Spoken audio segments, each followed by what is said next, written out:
اگر پاکستان کو چلانا ہے تو ان 4 سیٹوں پہ بیٹھنے والے جو بھی صاحب ہوں ان کو کسی بھی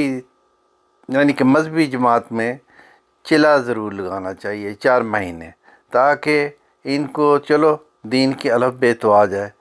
تو پھر پاکستان چلے گا، کیونکہ دین جانے گا کوئی تو یہاں یہ سیٹوں پہ بیٹھ کر پھر عوام کی اور ملک کی سوچے گا۔ تو سب سے بہتر ہے چلا لگائیں 4 مہینے کسی بھی جماعت میں نہیں کہتا کہ تبلیغی جماعت، کوئی بھی جماعت، مذہبی جماعت، اس میں 4 مہینے لگائیں تو انشاءاللہ، کیونکہ ان کو جب